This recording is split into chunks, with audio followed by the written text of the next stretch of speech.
Hello guys, welcome back to my channel blog with you.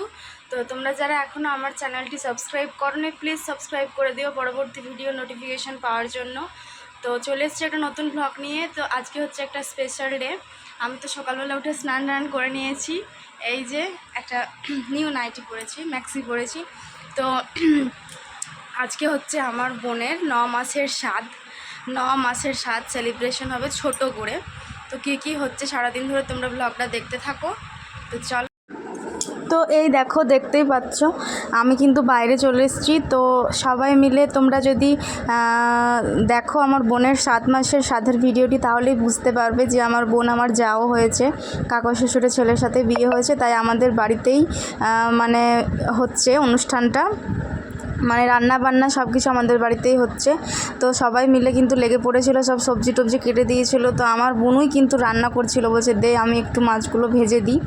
তো এই দেখো, তারপরে চলে এসেছিলাম বুনুদের বাড়িতে, বুনুর শ্বশুর বাড়িতে। তো ওখানে রিচুয়ালস অনুযায়ী সব মায়েরা, মানে মা, ঠাকুমা, শাশুড়ি মা, কাকিমা, যা, বড় যা, সবাই মিলে কিন্তু আমাদের হচ্ছে মিষ্টি, ফল, বোঁদে, দুধ, কলা, গুড় আর চিড়েটাই হচ্ছে প্রধান মেন আর কি। তো চিড়ে খাওয়ানোই হবে। তো আমাদের 9 মাসের নিয়ম অনুযায়ী চিড়ে খাওয়ানো হয়, আমিও খেয়েছিলাম। তো দুজনকে কিন্তু খাওয়ানো হবে। তো তার আগে কিন্তু বড়োদেরকে প্রণাম করে আশীর্বাদ নিতে হয়। তো আমার বোনু আর বোনের বর মিলে কিন্তু প্রণাম করে নিচ্ছিল সবাইকে। আর আমার বাপের বাড়ি থেকেই এই নিয়ম অনুযায়ী ধুতি, তারপরে কাঁসার থালা, বড় বাটি, জাম এইসব দেওয়া হয়েছে। আর এই দেখো, এদিকে আমার মেয়ে খেলা করছে এখানে। আর আমার বোনকে শাড়িটাও কিন্তু আমার বাপের বাড়ি থেকে দেওয়া হয়েছে, পুরো একদম সায়া, মানে শাড়ি, ব্লাউজ সব কিছুই। তো এই দেখো, প্রথমে আমার বোন কিন্তু প্রণাম করে নিল হরি মন্দিরে ওদের। তো তারপরে এখানে ওর শাশুড়ি মা পুরো মেখে ওদেরকে খেতে দিচ্ছে। তো এই যে এবার ওরা খাবে, খেতে বসে পড়েছে। তো আমিও একটু খাইয়ে দিয়েছিলাম ওদেরকে। তো বেশি তো খেতে পারিনি, অল্পই খেয়েছিল। তারপরে এই যে সবাই মিলে নাকি খাওয়াতে হয়, সবাই মিলে একবার করে ওদেরকে খাইয়ে দিতে হয়। 9 জন মিলে, 9 মাস যেহেতু 9 মাসের স্বাদ, তাই 9 জন মিলে খাইয়ে দিতে হয়। তো এরপরে খাওয়া দাওয়ার পরে কিন্তু আমাদের দুপুরের কী মেনু হয়েছে, তো তোমাদেরকে সেগুলো শেয়ার করব। এই দেখো, হয়েছে ভাত। আমার ভীষণ ভালো লেগেছে এই কলা পাতাগুলো দেখে, কলা পাতা দিয়ে ঢাক দেওয়া হয়েছে। হচ্ছে আলু পোস্ত, আর হচ্ছে শাক ভাজা। সবগুলো খাবারই কিন্তু ভালো হয়েছিল। তবে হ্যাঁ, বেশি লোকজনকে বলা হয়নি, হাতে গোনা কয়েকজন ছিল আর আমাদের ফ্যামিলি।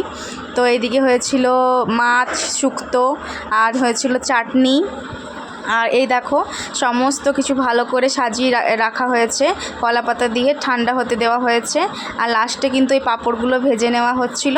তারপরে সবাই মিলে খেতে বসে পড়েছিল। আমরা পরে খেয়েছিলাম, এখানে কয়েকজন খেতে বসে পড়েছিল।